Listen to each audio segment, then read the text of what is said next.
Alam mo ba, kaluguran kung bakit tayo nagkakasakit? Ano ba yung mga pinagmulan ng mga sakit natin?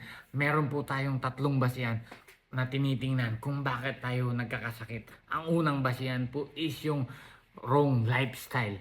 Sino ba dito ang pinapawisan na araw-araw? Sino nag-exercise? Siguro nakakapag-exercise pero umiinom din o naninigarilyo o napupuyat din. Tama ba? Or may cellphone ka rin, may smartphone ka or smart sa gadget, may radiation ka rin na nasasangap araw-araw. So it means hindi ka pa rin po healthy. So ang pangalawang basihan po is yung bad eating habits. Sino ba dito ang mahilig kumain ng masarap na pagkain? Hindi po ba kultura nating mga Pilipino ang kumain ng masasarap na pagkain? Ang problema, kung ano yung masarap na pagkain, yun din po ang mga unhealthy na pagkain. Ano po ba ang mga unhealthy na pagkain? Mga mataba at mamantikang pagkain, processed foods, junk foods, fast food, at marami pang iba na maraming preservative, maging ng gulay na binibili natin sa mga market. Hindi tayo sure na wala siyang preservative, na wala silang ini-inject dyan. Bakit ang tagal na, hindi pa rin nasisira yung gulay? Pansinin mo, kapag bumili ka, naka-plastic yun. Babalik ka ng ilang araw, naka-plastic pa din. So, hindi pa rin siya nasisira dahil may nilalagay po sa mga gulay. Kaya hindi rin po safe yung mga gulay natin, maliban na lang kung tanim natin sa bakura natin. Yan, sure na healthy yung gulay natin. At ang pangatlong basihan po is yung stress. Yung stress po is 30 times more dangerous than wrong lifestyle and bad eating habits. Nakakamatay po ang stress. Dahil sa stress po, manganganak po yung sakit natin. Magkakaroon tayo ng bukol, yung diabetes natin, lalala. Marami pong binibigay na sakit ang stress. At tingin nyo po, itong tatlong ito, kaya pa bang iwasan ng sabay-sabay?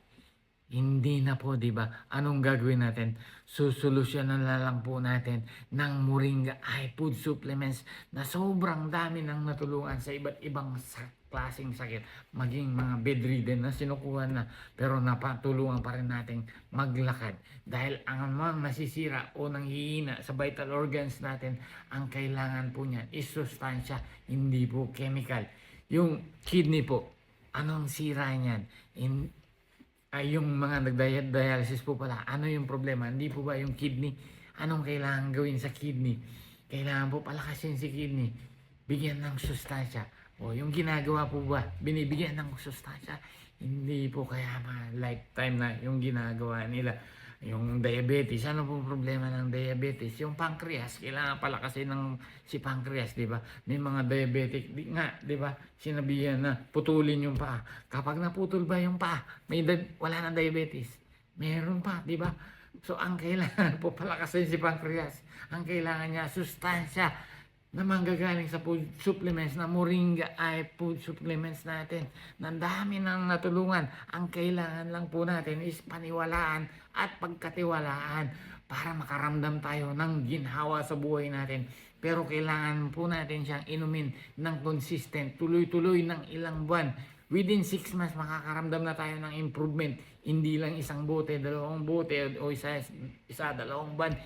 Inihinto na ng iba. Mga kaluguran, yung sakit po natin is na-develop siya ng dekada. So, hindi siya instant, hindi siya madaling tanggalin, pero matatanggal natin siya kapag tuloy-tuloy tayo uminom ng Moringa Eye Food Supplements na matutulungan tayong lumakas, matutulungan lumakas lahat ng nanghihina, nasisira nating vital organs. I-restore, i-repair niya ang mga nanghihina at nasisira nating vital organs para bumalik yung natural healing mechanism ng katawan natin, na yun naman talaga dapat ang bumalik sa natural ang lahat, di po ba? Ayun muna mga kaluguran ng day 23 ng aking Victory Challenge. My name is Marvin Panlaki po, na nagsasabing in everything we do, just always do it the ethical way. Have a great night po.